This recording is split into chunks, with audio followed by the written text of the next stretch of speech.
Mr. President, reserving the right to object, I'm going to ask pretty bluntly, what on earth are my colleagues doing here?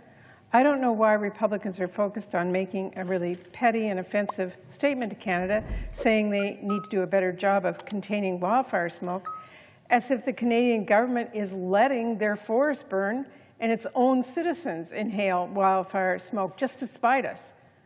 This is a joke. Maybe my colleagues across the aisle don't realize this, but Canadian firefighters cross that border to help us fight our wildfires right here all the time. And guess what? Our firefighters do the exact same when they're able.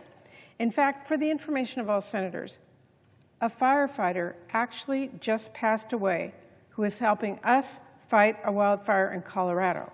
He was from British Columbia.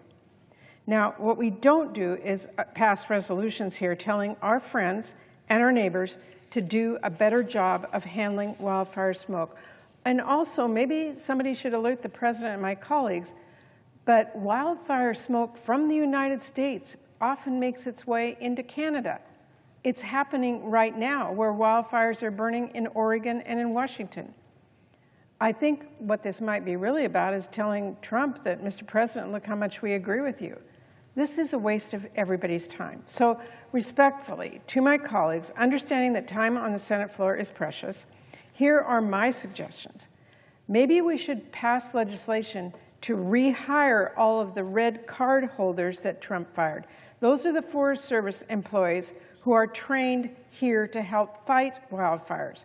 Or how about we pass legislation to stop the Trump administration's so-called reorganization of the Forest Service, which would actually shutter offices across our country, including the research labs that help us study the wildfires and push out even more Forest Service employees. Or maybe instead of entertaining Trump's outrageous request for $1.5 trillion war budget, Republicans could work with us to adequately fund our needs here at home. Our Forest Service, right here in the United States, is desperately understaffed and under-resourced.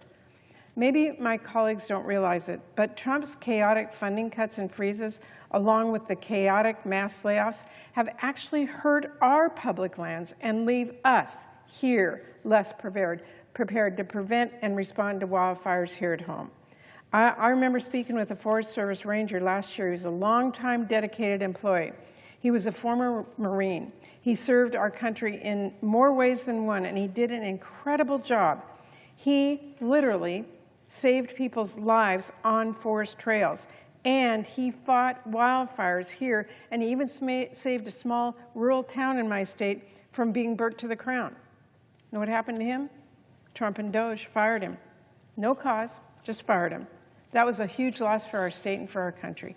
So I do want our colleagues to get serious about wildfires. And I'll just say this.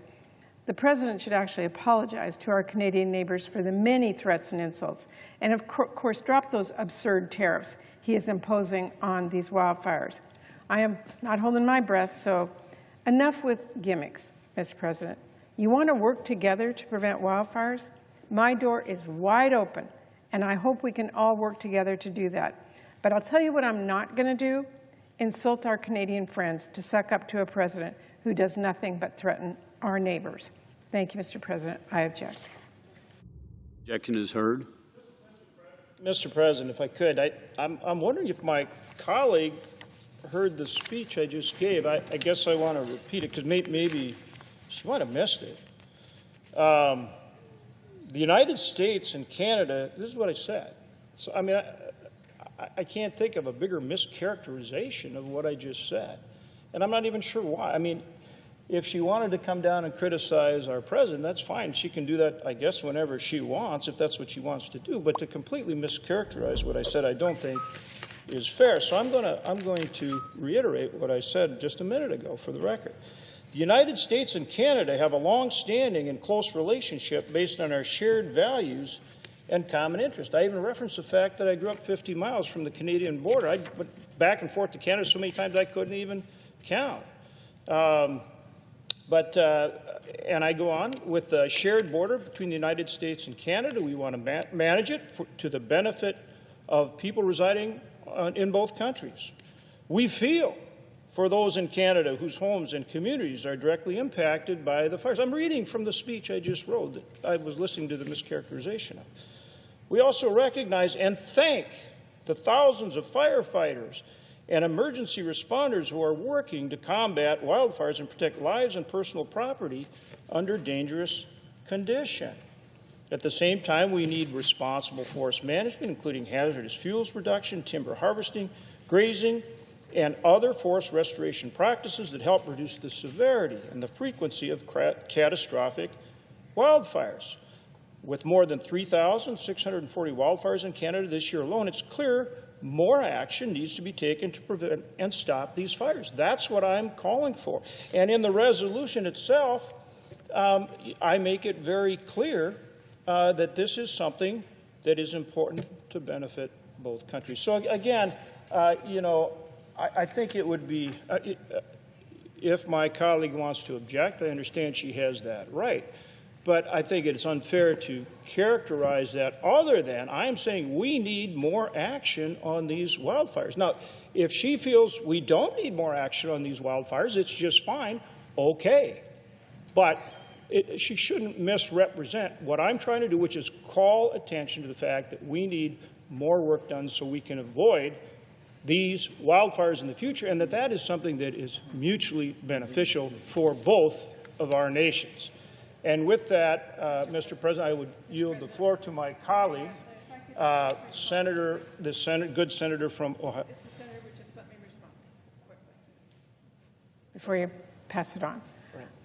I just, Mr. President. Senator from Washington. Mr. President, let me just say to my friend, and he is a friend, and I do hear his quiet, calm tone. I appreciate it. It's not something we all often hear here. But I will say this. It's in the words that you hear from this resolution, if you are a Canadian, is that we are insulting them by saying you're not trying to fight your forest fires. And I will tell you this, I am working my tail off to help us fight our wildfires. Our Canadian friends are as well. And I think in this very heightened time, when I know I don't live far from the border either, we have a lot of trade with our Canadian friends, we go back and forth, they feel very insulted by a lot that's going on. So I think this adds fuel to that fire. And so what I say to my friend, let's work on our country, making sure that we are fighting our forest fires, which I outlined in my response to you, of some of the things we can do. And I believe that our Canadian friends are doing the same. But that is why I object at this time.